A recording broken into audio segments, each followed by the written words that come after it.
What does it mean for the big boys? What does it mean for the Kazatomprom? He tell me that they're always contracting. What does it mean for the Cameco's of this world in terms of having those conversations? And Paladin, I guess, if they're setting a price which is, mid 50s, 60s, mid 60s, who knows? You wouldn't want to be the utility buyer that goes first when everyone else around you is buying in the mid 30s or 40s. You've pressed the button at 55. That's a kind of difficult scenario, isn't it? And it has been. Again, I think having talked to several of the fuel managers, it depends on what their coverage is, what their risk tolerance is, how diverse do they want their supply to be? Because let's face it, right now, the reliable long-term suppliers that have a proven record, that's a pretty short list. So you kind of have to put them in your portfolio and then say, okay, then as I get further, up the curve, who do I contract with? It's going to deliver. As we've talked, the utilities don't care too much about your share price, your whatever. They need yellow cake in a can. The rest of it's all interesting. So then they start looking at, can these guys get this done? Look at the risks now in sub-Saharan Africa. I mean, there was just a big article I read somewhere that, this isn't, the easiest place to work. Not to say Niger, they can't move forward, but it's just another factor I think the utilities have to take into account. So, you start whittling down that list and yeah, who steps out and signs that first $50? I think we're close. I think some of the discussions are in the mid 40s. They're not below 40. I mean, I think, looking at the trade tech production cost indicator number at 44, that's probably not a bad number, particularly for restarts. But is it enough for the Paladins of this world? It'd be, I think, well, we can. Your Kazatomproms, Cameco's, fine, because they're low-cost producers. But for everyone else... And looking at the market, I do advise some other production companies. There is that first tier of the Cameco's and the Kazatomproms that will eat their fill, and then it's the next tier.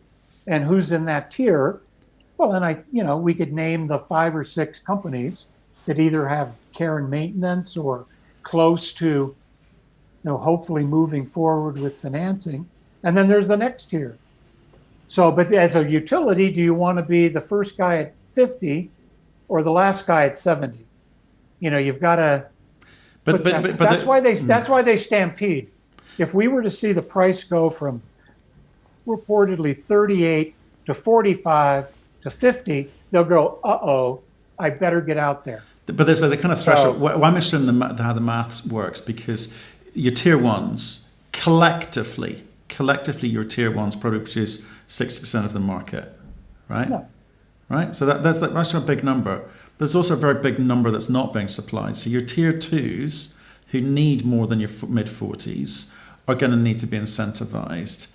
And then even they can't fulfill 100% of the market. So some of the tier threes, like the nearer term or potential nearer term producers, are going to need to be incentivized. So must be a very quick run to that price discovery to allow the tier threes to actually get into at least be able to get funded, to be able to get into building their mine, to be able to get into production, etc. So it's I think that's the interesting bit. I can see why Cameco and Kazatomprom might go early. They might say, okay, we'll contract some of this out at mid 40s because they're making a lot of money at that rate, more than most would at 65. So in the tier twos, I can see why they would maybe want 55 or 60. That's what they're telling us.